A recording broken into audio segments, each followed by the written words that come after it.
когда эксцентричный врач и одержимый накопитель Гарольд Карр умер в возрасте 89 лет, его родственники столкнулись с непростой задачей – разобраться в его имуществе.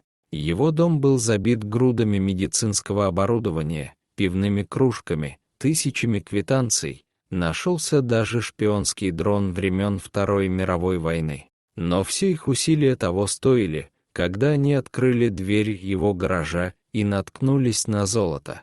Внутри они обнаружили Bugatti Type 57 S Atalante 1937 года выпуска. Этот автомобиль был одним из 17 когда-либо выпущенных. Исторический автомобиль с пробегом всего 26 тысяч миль с 99% своих оригинальных деталей. Они решили продать его в Париже через месяц. Его цена превысила мировой рекорд в 4 миллиона фунтов стерлингов на аукционе.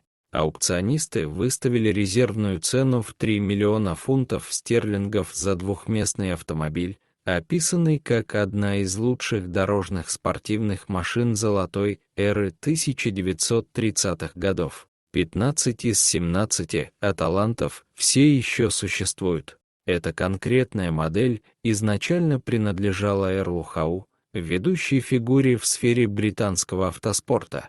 Он оснащен 3-литровым 8-цилиндровым двигателем, 4-ступенчатой механической коробкой передач и может развивать скорость 60 миль в час за 10 секунд. Доктор Карр был хирургом-ортопедом, который служил военным врачом во время Второй мировой войны. Позже он стал страстным любителем авто и купил автомобиль в 1955 году.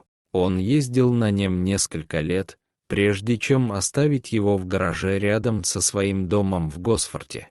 Последний налоговый лист истек в декабре 1960 года. Карр никогда не был женат, поэтому 8 его родственников должны разделить доходы от его имущества. Племянник, пожелавший остаться неизвестным, сказал: «Мы знали, что у него было несколько машин, но мы понятия не имели, что это были за машины. В местном фольклоре было немного о том, что у него был Бугатти, но никто не знал наверняка. Он стоит так дорого, потому что он не пользовался им уже 50 лет. Это был один из оригинальных суперкаров». Его родственники позаботились о том, чтобы деньги были распределены между членами семьи. Его племянник описал своего дядю как очень эксцентричного старого джентльмена. Он добавил: «Я полагаю, вы могли бы назвать его сумасшедшим доктором». Люди, которые видели его на улице, думали, что он бродяга. Он надевал 2 пары брюк одновременно. Все дети смеялись над ним на улице, когда он возился со своими машинами, потому что на голове у него был кусок резиновой трубки, чтобы масло не попадало в волосы. Но он всегда был таким щедрым человеком. В последние годы жизни доктор Карр страдал одной из форм обсессивно-компульсивного расстройства и хранил в доме все.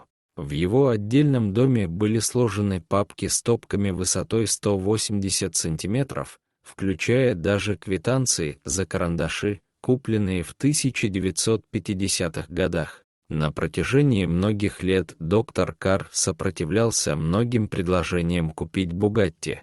Когда его собственность была очищена, внутри были найдены десятки записок от потенциальных покупателей. Он получал письма со всей страны. Люди съезжались отовсюду, чтобы попытаться убедить его продать машину. Дорогие зрители, если вам понравилось это видео, то ставьте лайк и подписывайтесь на наш канал.